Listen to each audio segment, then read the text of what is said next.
मंगल मैं मंगले चरण वीतरागे विज्ञान नमो ताई जाते भई अरहंता दीमान जो विद्यादि सागर सुधी जो विद्यादि सागर सुधी गुरु हैं हितेसी शुद्धात्म में निरत नित्य हितोपदेसी वे पाप जिस्म ऋतु में जल है सयाने पूजू उन्हें सतत केवल ज्ञान पाने वंदू उन्हें सतत केवल ज्ञान पाने। बोले अंजनगिरी के मूलनायक चिंतामणि पारसनाथ भगवान की। अंजनगिरी में जिनका जन्म हुआ ऐसे वीतरागी भगवान हनुमान की। श्रुत पंचमी महामहोत्सव की, जिनवाणी दिवस की, परम उपकारी आचार्य गुरुवर विद्यासागर धीमा मुनि राज की, पूज्य मुनि श्री 108 दुर्लभ सागर धी महाराज की। समय बहुत कम बचा है और अंत में गाड़ी आते आते ऐसा ही हो जाता है, लेकिन आप लोगों को कैसा लग रहा है बोलो। पवन जी ने भी नहीं सोचा होगा कि अंजनगिरी में ऐसी श्रुत पंचमी बन सकती है।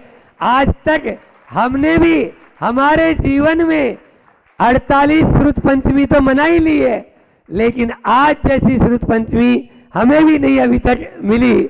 अंजनगिरी में आज आप लोगों ने वो कर दिखाया जो मेरी एक कल्पना थी। कल मुझे कल्पना जैसा लग रहा था, सपना जैसा लग रहा था, लेकिन जब इरादे बुलंद होते हैं और पवन जी जैसे फिर उसको करने वाले मिल जाए तो फिर अपना आप ही आगे, चाहे ओजर वाली बहन हो, चाहे अपने कार्यकर्ता लोग हों, सब ने मिलकर उसको जो मूर्त रूप दिया। भारत बैंड वाले ने भी खूब बैंड बजा दिया। और अभी तो मुझे लगता है हम अभी भी नहीं बोलते तो शांति धारा ही नहीं हो पाती। वो सामने बैंड के सामने ही वो महिलाओं का नृत्य और वो चल रहा था। ठीक है, क्यों ना हो, क्योंकि बड़ी मुश्किलों से हमें कुछ मिलता है, उसकी कीमत बहुत होती है, कीमत बहुत होती है। और हमें तो समुद्र तो हमारा चला गया, केवल मात्र चुल्लू मिली, और चुल्लू में भी से भी अब तो केवल बूंद मिली है। बाकी और धीरे धीरे, जैसा अभी जयमाला में आप लोगों ने देखा कि किस प्रकार से श्रुतावतार की कथा आप लोगों ने सुनी। ज़्यादा समय नहीं है क्योंकि 5-7 मिनट में ही अपनी बात को विराम करना है। तो हमें इस श्रुत को 4 बात कर लेता हूं कि जिनवाणी को प्रमाण मानो। पहली बात क्या है? जिनवाणी को प्रमाण मानो। हम जिस प्रकार से रास्ते पर गाड़ी ड्राइव करते हैं, उस समय जो मार्ग सूचक जो भी चिन्ह होते हैं उनका प्रयोग होता है या नहीं होता? बोलो। जहाँ अप लिखा है वहाँ अप, आप गाड़ी अपना पहले गियर में ले लेते हो। जहाँ डाउन लिखा है वहाँ डाउन का आप गियर अपनाते हो। जहाँ पर यू टर्न लिखा है, जहाँ पर वी टर्न लिखा है, जहाँ पर स्पीड ब्रेकर लिखा है, इनका आप अक्षर से पालन करते हो या नहीं करते हो? बोलो। क्यों करते हो? क्योंकि आपने ट्रैफिक नियमों के उनको ऑथोराइज माना है ना, प्रमाण माना। ये गलत नहीं हो सकता है। आगे अंधा मोड़ है, मतलब अब मुझे धीरे जाना है। आप जिनवाणी की बात को क्यों नहीं मानते हो? बोलो ना। जो जिनवाणी में लिखा है उसमें भी तो वही मोड़ बताए है ना। जिनवाणी को प्रमाण मानो। प्रमाण मानेंगे तभी आप उस पर अमल कर पाएंगे। तो दूसरा है, उस जिनवाणी को प्रमाण मानकर जिनवाणी पर अमल करो। अमल करो। ध्यान रखना, लाल लाइट होती है और आप अपनी गाड़ी मान लीजिए बढ़ाते हो क्या? बोलो। सिग्नल में लाल लाइट होती है, आप अपनी गाड़ी बढ़ाते हो।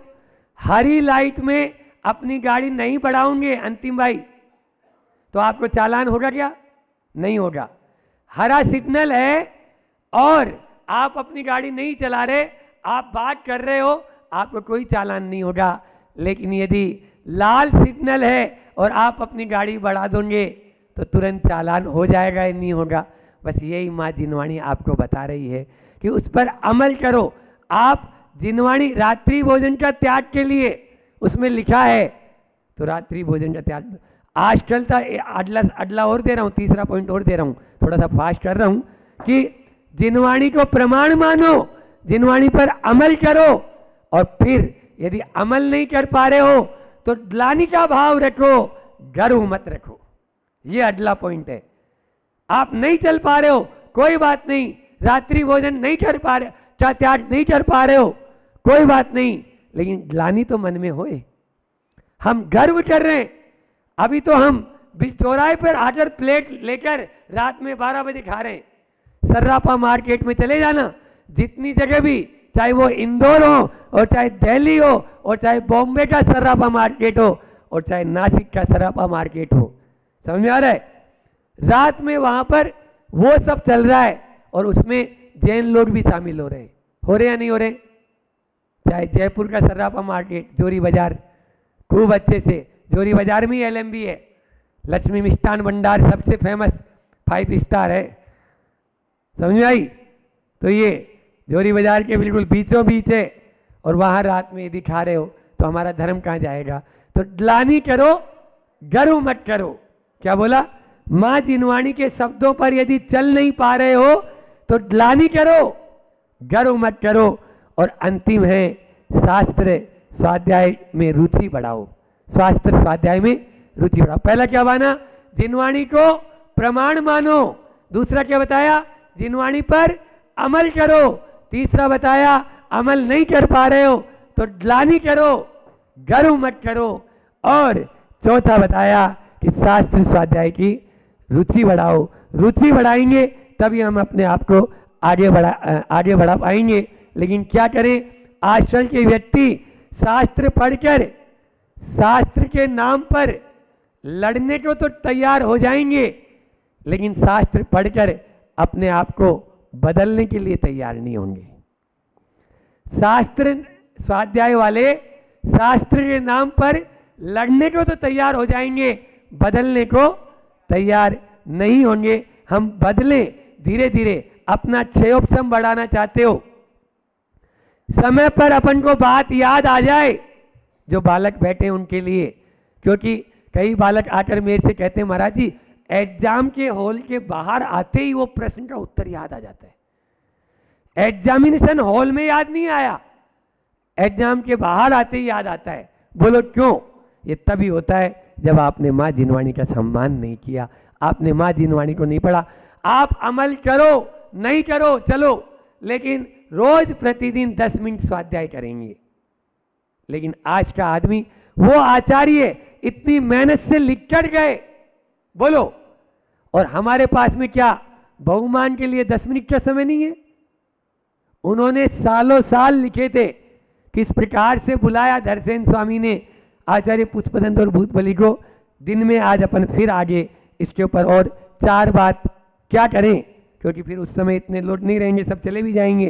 तो इसलिए हम भी अपना, अब दोनों चीज है, पारना भी है, उपवास भी है हमारा, और आगे भी पढ़ना है अपन को।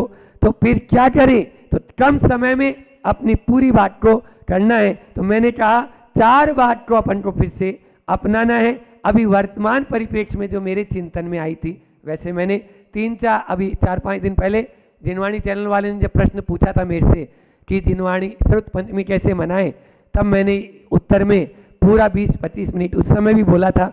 आज फिर बता रहा हूं कि एक तो अभी डिजिटलाइजेशन यानी टेक्नोलॉजी का युग है, उसके माध्यम से आप माँ जिनवाणी को घर घर तक, जन जन तक पहुंचाने का उपक्रम करें, उसका सदुपयोग करो, दुरुपयोग नहीं। दूसरा है कि आज श्रुत पंचमी को एक ग्रंथ हम कोई सा भी विस्तारेंगे, अगली श्रुत पंचमी तक उसको पूरा करेंगे, ये दूसरा हो गया।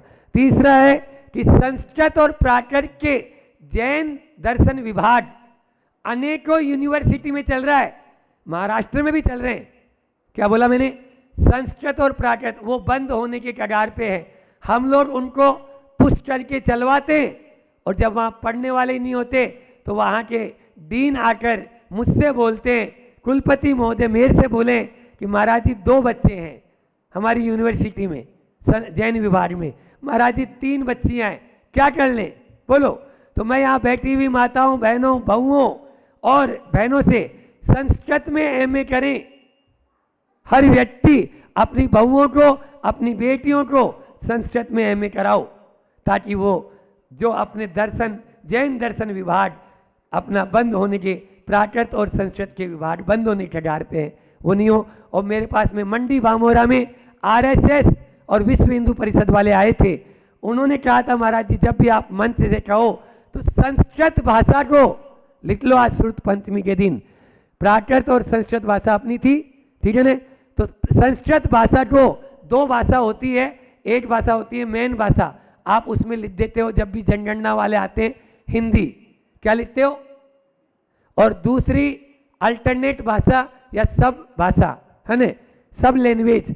तो सब लैंग्वेज आप भरते ही नहीं हो, कोई नहीं भरते हैं। और वो लोग क्या भर लेते हैं उसमें, इंग्लिश क्या भर लेते हैं, पवन भैया आपको भी नहीं मालूम होगा। संस्कृत और हिंदी, संस्कृत भाषा और प्राकृत भाषा हमारे उसमें जा रही है माइनॉरिटी, अल्पसंख्यक में जा रही है, और एक दिन संस्कृत भाषा को भारत से ही हटा दिया जाएगा, हटा दिया जाएगा। ये भारत की हमारी, क्यों, क्योंकि संस्कृत भाषा वाले ही नहीं है ना, इंग्लिश वाले सब हो गए, सब लैंग्वेज में संस्कृत वाले कोई नहीं है, इसलिए सब लैंग्वेज में संस्कृत भाषा अवश्य भरे। ये मुझे विश्व हिंदू परिषद और आरएसएस वाले भी हमेशा बोलते हैं, इसलिए उसको आपको भरना जरूरी है, तभी हम आगे चल पाएंगे। बोलना तो 5 ही मिनट था, लेकिन 10 मिनट हो गए हैं, ज़्यादा तो समय अभी नहीं लेना है। इन 4 बातों को ये भी रखें कि पहला अपन ने जो डिजिटल जो है या टेक्नोलॉजी है उसको उपयोग करें, दूसरा एक ग्रंथ का विस्तार करें, तीसरा जो हमारे विभाग, जैन दर्शन विभाग बंद होने की कगार पे हैं उसको आगे लाने की या अपने बेटे बहुओं को करवाएं, और चौथा जो सब लैंग्वेज है उसमें संस्कृत अवश्य लिखेंगे। आज श्रुत पंचमी पर ये सब हम संकल्प लेंगे तो माँ जिनवाणी के प्रति बहुत बड़ी उदारता होगी, नए रूप में मनाने का यही तरीका है। बोलिए माँ जिनवाणी माता की। और एक बात बता दूं, अभी जो अपना सामायिक का जो चल रहा है पाठ, उसमें दोनों अभी कारिका, आज जो कारिका लेना था और कल जो कारिका आती, वो भी केवल माँ जिनवाणी के ऊपर ही है। ये भी एक संयोग है, वो जो हमारा चल रहा है प्रवचन श्रृंखला वो भी माँ जिनवाणी के ऊपर ही, इसलिए अभी ये 2-3 दिन चलेगा, आप उसका पूरा लाभ ले सकते हैं। बोलिए अहिंसा परमो धर्म की। विगत दिनों में एक प्रवचन श्रृंखला चल रही है जिसके माध्यम से हम अपने बाहरी व्यवहार और भीतरी परिणाम, इन दोनों में किस प्रकार से साम्यता लाएं जिससे हम घर परिवार में और अपने आप में एक समता का अभ्यास कर सकें, समता को अपने जीवन में धारण कर सकें। क्योंकि न केवल मंदिर में या गुरुओं के सामने ही हम समता परिणामी हो जाएं, अपितु मंदिर हो या मंडी, घर हो या दफ्तर, कहीं पर भी हो, ऑफिस में रहे चाहे डॉक्टर साहब बैठे हुए हैं, चाहे क्लिनिक में रहे, कहीं पर भी रहेंगे, समता के परिणाम रहेंगे तो हम शांति और आनंद का अनुभव करेंगे। हमारे परिणाम जैसे होते हैं वैसा ही तो कर्मों का बंध होता है। संश्लेष के परिणामों में हम कितनी देर अपना बिता देते हैं, आप अपना खुद एनालिसिस कर लें। 24 घंटे में से आर्त ध्यान और रौद्र ध्यान में कितना समय जाता है और धर्म ध्यान में कितना समय जाता है। धर्म ध्यान केवल मंदिर में बैठकर ही नहीं होता है, धर्म ध्यान केवल पहाड़ की वंदना करते समय ही नहीं होता है कि धर्म ध्यान केवल हम पहाड़ के ऊपर गुफा में जाएंगे तभी धर्म ध्यान होगा। धर्म ध्यान तो मैं बोल रहा हूँ जहाँ कहीं भी है वहाँ पर हमारा जो अंदर में जो विचार चल रहे हैं वो कैसे चल रहे हैं, उनको जब तक हम नहीं पहचानेंगे, नहीं जानेंगे, उनके प्रहरी बने, प्रतिदिन एक ही बात चलती अपनी, और वह यही है कि हम समता परिणामी कैसे हों, अपने विचारों के प्रहरी कैसे बने? खान पान, रहन सहन, सोच विचार, आचार व्यवहार में यदि हिंसा है, क्योंकि जैसा खावे अन्न और वैसा होवे।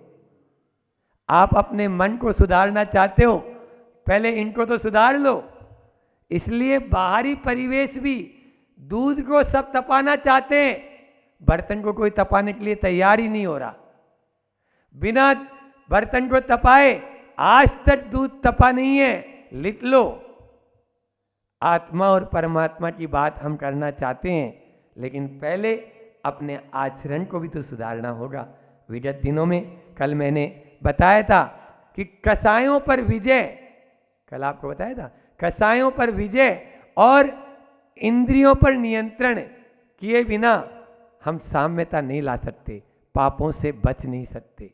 और कसायों के द्वारा और इंद्रियों के द्वारा जो कोई भी मैंने पाप किया हो, हे भगवान, तत्समिच्छा में दुटड़म तदस्तु मिथ्या दुर्नुष्टितम तदा।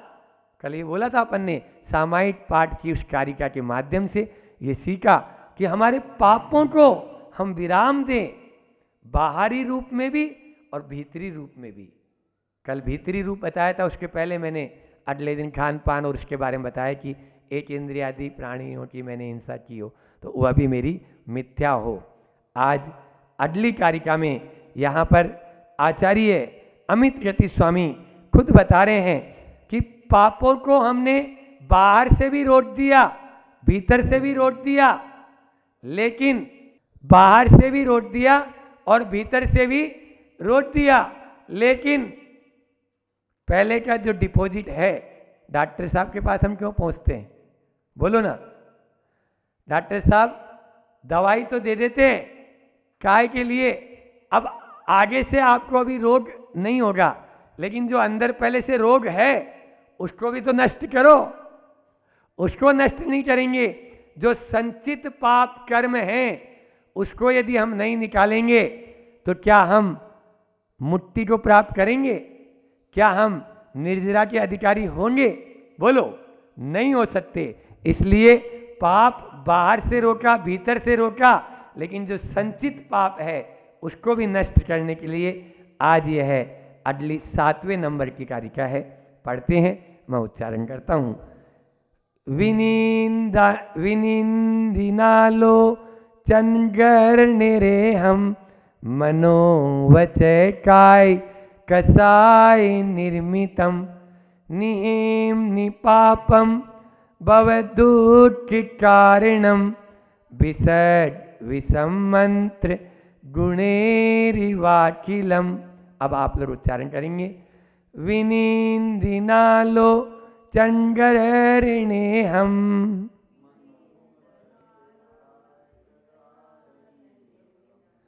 मनोवचय काय कसाय निर्मितम। सब बोलो। नियम निपापम भवदुःखिकारिणम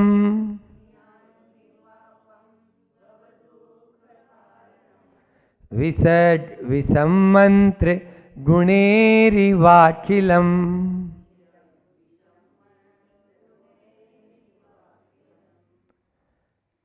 आज संयोग से बड़े दिनों के बाद डॉक्टर साहब का आना हुआ और इस कारिका में भी डॉक्टर का ही उल्लेख है। इस कारिका में भी हमें नहीं मालूम था कि आप आ रहे हैं और उसका नंबर भी था, तो इसलिए ऐसा हुआ है कि उदाहरण दे रहे हैं। विसर्ग, विसर्ग यानी होता है वैद्य, विषम मंत्र गुणेरी वाखिलम, यानी जिस प्रकार से जो वैद्य होता है वो रोग को दूर करने के लिए, विष को दूर करने के लिए, विष का नाश करने के लिए मंत्र का प्रयोग करता है ना। मंत्र यहाँ औषधि भी है, मंत्र यहाँ उपचार भी है, मंत्र यहाँ तरह तरह का और भी, जल से भी होती है, कई तरह से चिकित्साएं होती है। आचार्य पूज्यपाद स्वामी ने बहुत अच्छा शांति भक्ति में वहाँ बताया कि तोय आदि से भी होता है, हवन आदि से भी, मंत्र आदि से भी उच्चारण इलाज होता है। केवल मात्र ऐसा समझ लेना, जल से भी चिकित्सा होती है, पंचभूत जो है उनसे चिकित्सा होती है नहीं होती है, तो इसलिए उनसे भी चिकित्सा होती है। तो यहाँ पर भी जिस प्रकार से वैद्य मंत्र आदि के द्वारा विष का नाश करता है, वैसे ही विनिंद नालोचन गरहनिरहम, यहाँ 3 शब्द हैं। अभी हम लोग मूलाचार पढ़ रहे हैं ना, उसमें भी आया ये निंदा, आलोचन और ग्रहा। तो निंदा, ग्रहा और आलोचन अभी बता रहा हूं उनका अर्थ भी, कि निंदा, आलोचना और ग्रहा के द्वारा मैंने क्या किया, मनो वचय काय कसाय निर्मितम, मन से, वचन से, काय से, और ये मन वचन काय नहीं, इनके अंदर कसाय का पुट और दे दिया जो आग लगा देती है, ठीक है ना। क्रोध मान माया लोभ का पुट उसमें देते चले जाते हैं, उसके अंदर ईंधन डालते हैं अपन, आग लगी हुई है तो, है ना। किसी के यहाँ थोड़ी सी भी, तो आप लोग आग लगी है तो पानी डालते हुए पेट्रोल, पानी तभी बुझेगी ना। लेकिन कसाय क्या है, कसाय क्या है, पेट्रोल। वो पेट्रोल मत डालो, तो मन वचन काय और कसाय के निर्मित से, उसके निमित्त से उपार्जित किया मैंने निहिम्नि पापम भव दुख कारणम, जो भव का दुख का कारण है क्या, पाप। हमें इस भव दुख में कौन घुमा रहा है, पाप।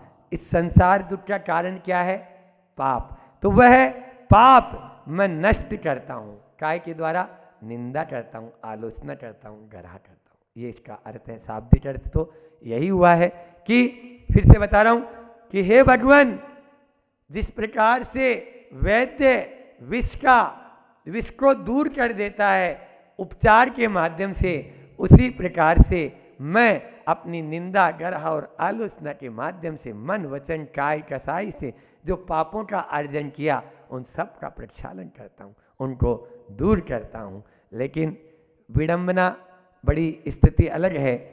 देखो, पाप 4 शब्द है। पाप से डरना, पाप की क्रिया से डरना, पाप के फल से डरना और पाप करके डरना। क्या बोला, पाप से डर, पाप क्रिया से डर, पाप के फल से डर और पाप करके डर। तो पाप करके तो सभी डरते हैं, जितने भी इंसान हैं वो पाप करने के बाद डरते हैं। अरे पाप से डरो, पाप करके मत डरो।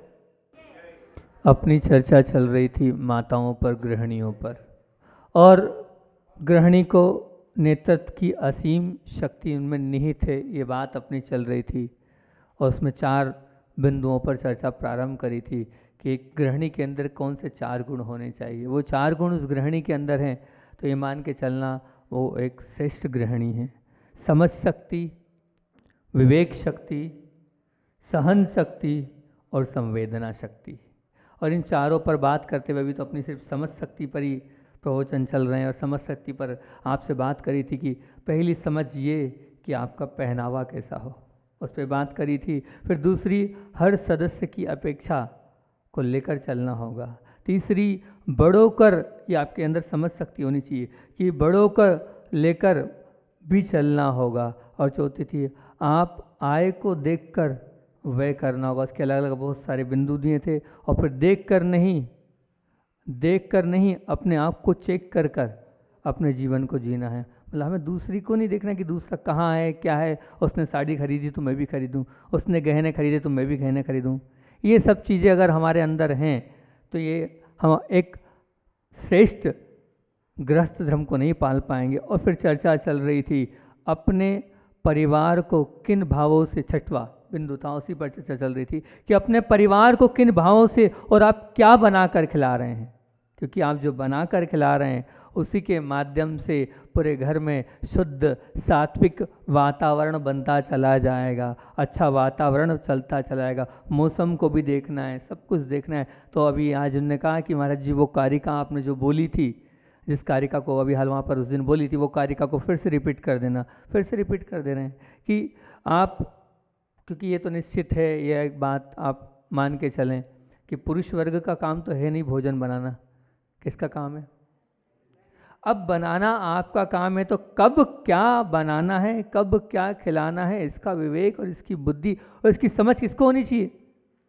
महिलाओं को। आप अगर इतनी समझ रख लेंगे कौन से महीने में क्या खाना है और कौन से महीने में क्या नहीं खाना है, इतनी सी बुद्धि आ गई तो एक मान के चलना कि बहुत सारी बीमारियों से आप अपने आप को बचा लोगे, अपने परिवार को बचा लोगे, सबको आप स्वस्थ और मस्त रख सकते हो। सिर्फ छोटी छोटी बातों को अगर आप ध्यान में रखोगे तो कारिका फिर से बता रहा हूँ वो कौन सी कारिका है कि चेते गुड़ वैसाखे बेल, जेठे राई आषाढ़े, जेठे राई आषाढ़े खेल, सावन निब्बू और भादो मही, कुंवार करेला कार्तिक दही, अग्गन जीरा पूसे धना, माघ मसूर फागुन चना, जो इन 12 को खाए बिना निमंत्रण स्वर्ग जाए। बैसाखे तेल, अभी तेल अगर आपने खिला दिया बैसाख मास में तो ये मान के चलना आपको अस्पताल के दरवाजे पर जाना ही पड़ेगा। चैत्र में गुड़ खिला दिया, अनेक बीमारियों का घर है, पित्त बढ़ा देगा। जेठ में राई खिला दी तो वात रोग को बढ़ा देगा। आषाढ़ में बेल खिला दिया, वही बेल 1 महीने पहले तक, अभी वही बेल बैसाख में इस समय अमृत का काम करेगा।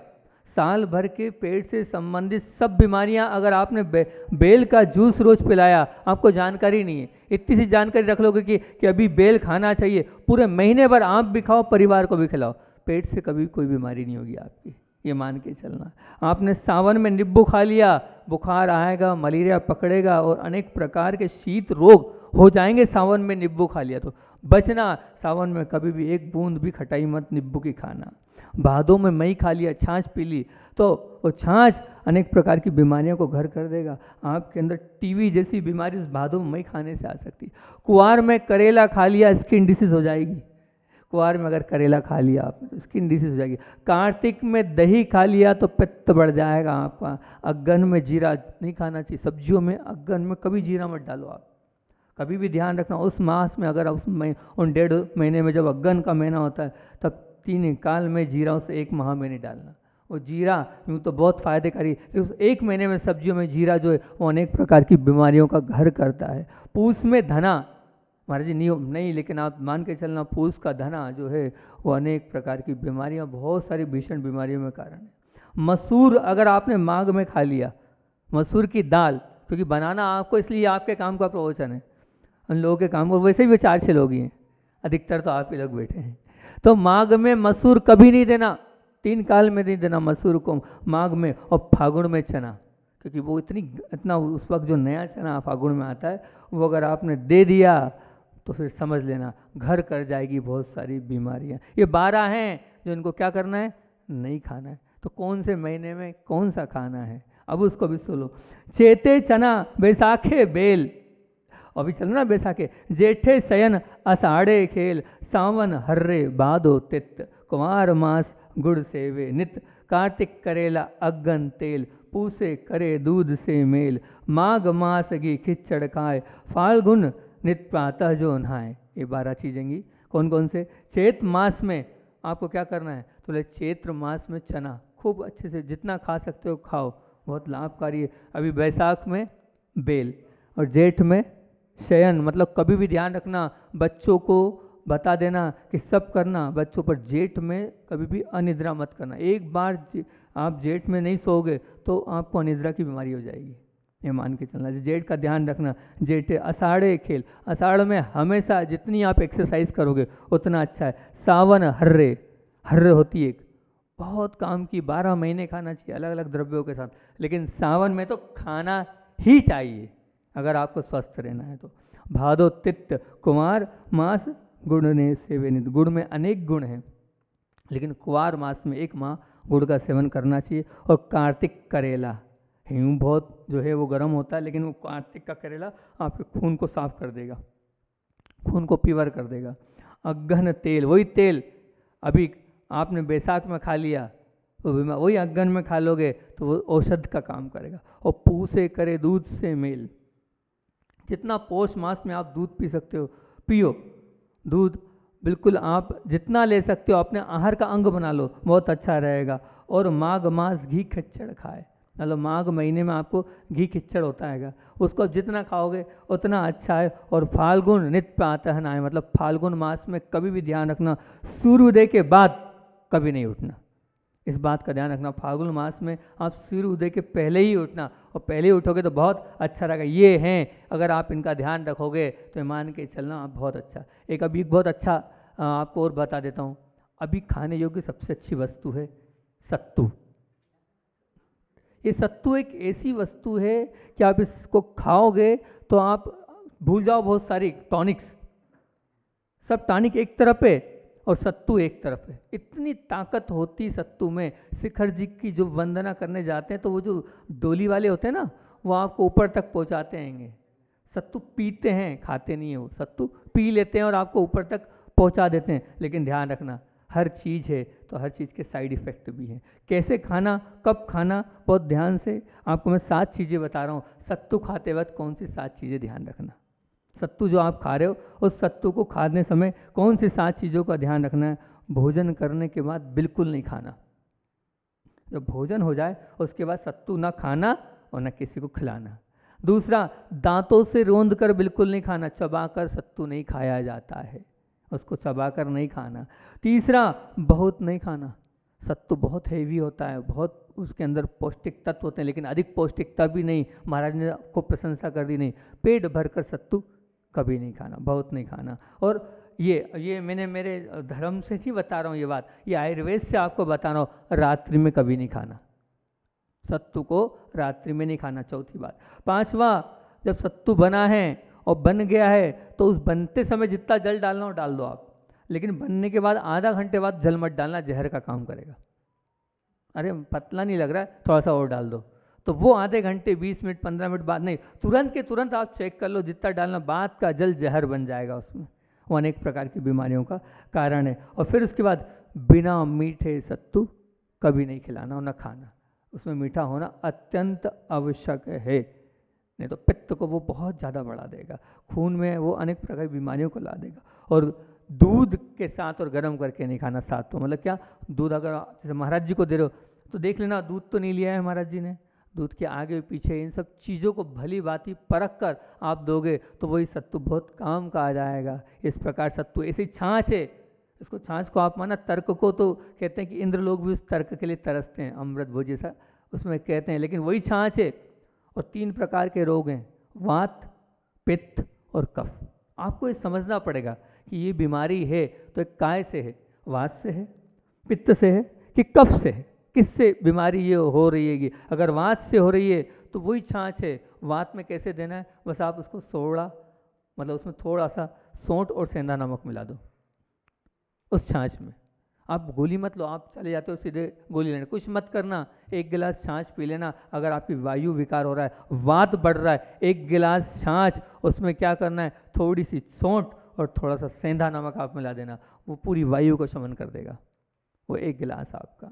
पित्त है, अब पित्त बढ़ गया है, वही छाछ, पित्त को क्या करना है, अब लग रहा है बहुत गर्मी लग रही, बहुत उष्णता आ रही है, ऐसा लग रहा है कि चारों तरफ से गर्मी ही गर्मी है, कुछ नहीं, 1 गिलास छाछ में 4 चम्मच आप मीठा डाल लेना और पी लेना, पूरा का पूरी आपका पित्त तुरंत शांत होगा, इमीडिएट शांत होगा, इतनी जल्दी शांत होगा अगर आपने 4 चम्मच उसमें मीठा डालकर उसी छाछ को पी लिया। अब मान लीजिए कफ हो गया है, तो कफ में भी महाराज हम तो कहते हैं कफ में लेना ही नहीं चाहिए, लेना चाहिए कफ में, छाछ को लेना चाहिए कफ में, मना करते हैं दही तो नहीं, छाछ की बात कर रहा हूँ, जो कि बिलो कर निकाल जाती है उसकी बात कर रहा हूँ, दही की बात या उसकी लस्सी की बात नहीं कर रहा हूँ। तो कैसे लेना है, बोले बहुत मैंने प्रयोग किया है इसका, जिनको बहुत कफ था संघ में उनको चलवाया है, वैद्य जी ने कहा है, ये बड़े बड़े वैद्यों का अनुभव, बोले छाछ उनको पिलाना है, कैसे पिलाना है, तो बोले उस छाछ में सौंठ, काली मिर्च और पीपर, सौंठ, काली मिर्च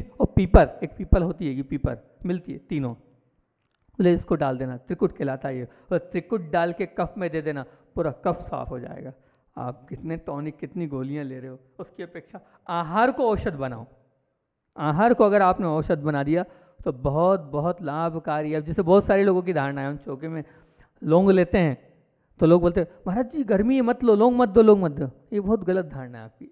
लौंग पित्तनाशक होती है, लौंग क्या होती है, पित्त नाशक होती है लौंग, लेकिन सबकी धारणा बनी है कि इलायची ठंडी लौंग गर्म, नहीं, आप उसको अच्छे से अध्ययन करना। लौंग पित्त नाशक होती है। अगर किसी को उल्टी हो रही हो, किसी को उपके आ रहे हो, किसी के भोजन में, तो शुरू में 1 चम्मच लौंग को चुसवा देना, पाउडर फॉर्म में लेके वो चूस ले अच्छे से, वो पूरा पित्त शांत हो जाएगा। ऐसी ये बहुत सारी जानकारियां हैं, ये समझ शक्ति आपके अंदर होना चाहिए कि वो बहुत सारी घरेलू औषधियां हैं। तो ये तो बहुत सारी बातें, अगर ये करने लग जाऊंगा तो क्वेश्चन इसमें ही रह जाएगा, आगे की बात ही नहीं हो पाएगी। बहुत सारी और भी चीज़ें कि किसके बाद क्या लेना है, आप पढ़ेंगे। आजकल तो यूट्यूब का ज़माना है, आप डालो और सब मिल जाता है, कुछ है ही नहीं बताने को, कुछ रह ही नहीं गया। लेकिन ये है तो सब कुछ है, लेकिन हम उसका जाने तो, उसमें रुचि तो रखें कि हमें जाना। इस समझ शक्ति आपको डेवलप करनी पड़ेगी अपने अंदर से, और उन समझ शक्ति से ही आप ये मान के चलना आप भी स्वस्थ रख सकते हैं और पूरे परिवार को भी स्वस्थ रख सकते हैं। क्या खिला रही हूँ और किस माह में खिला रही हूँ और कौन से मौसम में खिला रही हूँ, इस बात का अध्ययन हर यही समझ शक्ति, इसी को तो समझ शक्ति बोलते हैं। समझ शक्ति किसको बोलते हैं कि मैं खिलाने वाली हूँ तो क्या खिला रही हूँ, इस समझ शक्ति को अगर आपने समझ लिया तो बहुत अच्छी बात होगी, बहुत अच्छा होगा। वो कौन सी है, एक तो पहनावे पे ध्यान रखना है, ठीक है ना, और दूसरा हर सदस्य की अपेक्षा को ध्यान में रखना है। उस पर हम प्रवचन कर चुके हैं पूरा, है ना। आप और क्या आय को और व्यय को देखकर, बड़ों को समझकर, बड़ों की अपेक्षाओं को लेकर चलना पड़ेगा, और देखकर नहीं, अपने आप को चेक कर अपने जीवन में अपने को, अपनी मांगों को रखना है। और छठवा, अपने परिवार को क्या बनाकर खिला रहे हैं, इस बात का। और एक और विशेष, उस दिन भी बोली, फिर रिपीट कर रहा हूँ, उस बात को ध्यान से सुनना कि जो आप बना रहे हो वो भोजन जिन भावों से आप बनाओगे, वो सब कुछ वर्गणाएं, वो वाइब्रेशन भोजन में जाएगी।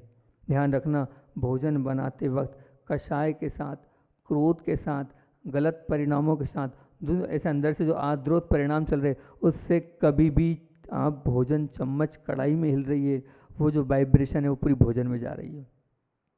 वो भोजन नहीं हो, जहर है जो आपने बनाया है। अगर आपके मन में क्रोध है तो क्रोध युक्त वो भोजन तैयार हो गया आएगा। तो अब मान के चलना, फिर घर में शांति कैसे होगी। आप खुद क्रोध रूपी भावों के साथ, अंदर से विषैले परिणामों के साथ, अंदर से दुष्परिणामों के साथ वो भोजन में संप्रेषण दे रहे हैं, तो वो प्रेषण, वो ऊर्जा सबके बीच में जाएगी, सबको फिर वैसा ही बनाते चले।